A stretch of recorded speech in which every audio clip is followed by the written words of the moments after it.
Waalaikumsalam. Kerana fatwa itu paruh daripada imam. Paruh lagi itu tak mandu.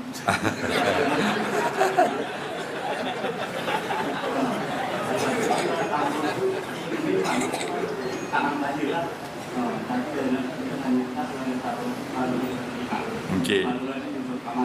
Okey.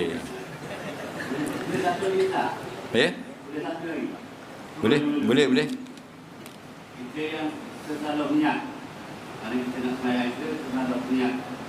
Semayang mori. Satu mana? Okey. Semayang garik niat isya. Okey. Soalan pertama, sabar itu separuh iman. Dah separuh lagi benda apa? Ulama menjawab banyak jawapan.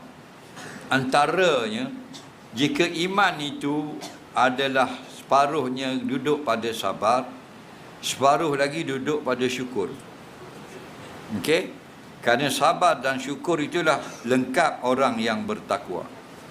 Adapun iman saja semata-mata kepercayaan dalam hati. Dan pakaian dia tidak ada. Dan mana pakaian iman? Walibasuhu taqwa. Pakaian iman itu rasa takut kepada Allah. Orang yang takut, dia akan membawa kepada syukur. Orang yang bersyukur, dia akan bersabar. Jadi kalau itu orang ulama tanya, ulama jawab. Kalau orang tanya, di mana separuh daripada sabar pada iman itu? Separuh pada sabar, separuh lagi terletak pada syukur. Okey? Soalan kedua, dia semayang garik tapi niat semayang isya. Okey? Jadi tak semayang? Jawabnya, tengok hadis. Wa innama likulli imri'in ma nawa. Dan dapat bagi seseorang itu apa yang disebut dalam niat. Okey.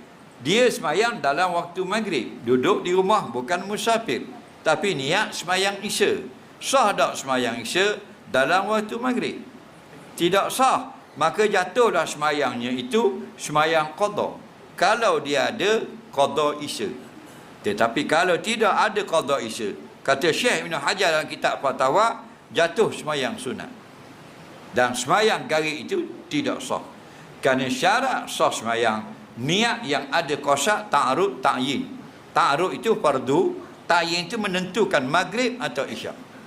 Tiba-tiba waktu maghrib tidak terima solat isyak, maka tidak akan jadi isyak. Melainkan jatuh semayang qada kalau dia mempunyai qada. Okey? Maknanya wajib kena semayang semula, niat mesti ta'yinkan maghrib. Soalan terakhir,